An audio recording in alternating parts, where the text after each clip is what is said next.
आज आपण बघू शकतो की खूप मोठ्या उत्साहाने लोक ह्या निवडणुकीच्या मतदानाच्या प्रक्रियेमध्ये सामील होत आहे।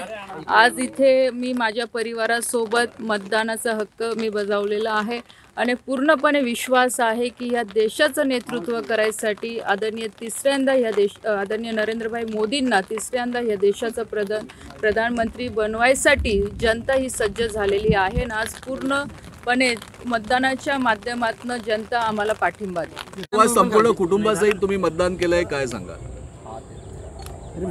रक्षाताई भारतीय जनता पार्टीच्या तिकिटावर या ठिकाणी लोकसभेसाठी उमेदवार आहे आणि रक्षाताई आमच्या परिवारातील एक सदस्य आहे।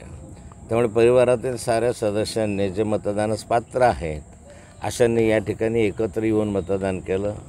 या देशाचे पंतप्रधान मोदीजी व्हावेत आणि या देश अधिक विकसित व्हावा, अधिक विकासाच्या दृष्टीने या देशाने वाटचाल करावी, यासाठी त्यांच्या ध्येय धोरणावर विश्वास ठेवून आम्ही सगळे या ठिकाणी मतदानास आलेलो आहे। मतदारांचा प्रचंड उत्साह या ठिकाणी दिसतो आहे आणि लाईनमध्ये उभं राहून जवळजवळ 20-20 मिनिट 25-25 मिनिट लागत आहे। मला आनंद आहे की मतदार उत्साहाने या ठिकाणी मतदानास येतो आहे। आज निसर्गानं सुद्धा साथ दिली असं एकंदरीत चित्र दिसतंय। भाऊ, खरं तर खूप ऊन असतं, पण आज मात्र अत्यंत ढगाळ वातावरण आहे, पाऊस येऊ शकतोय। निश्चित मागच्या आठवड्यामध्ये जळगाव जिल्ह्यात आणि प्रामुख्यानं मुक्ताईनगर भुसावळ तालुक्यामध्ये 44-45 पर्यंत तापमान होतं सेल्सिअसपर्यंत।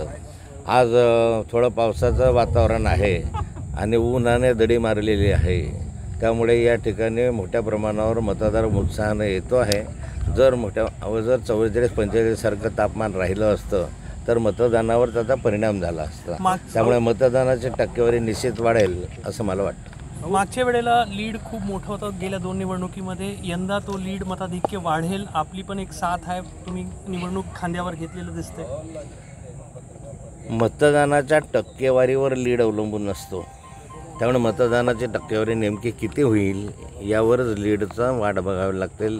मला हे निश्चित माहिती आहे, विश्वास आहे माझा की रक्षाताई ह्या प्रचंड मताधिक्यानं निवडून येतील।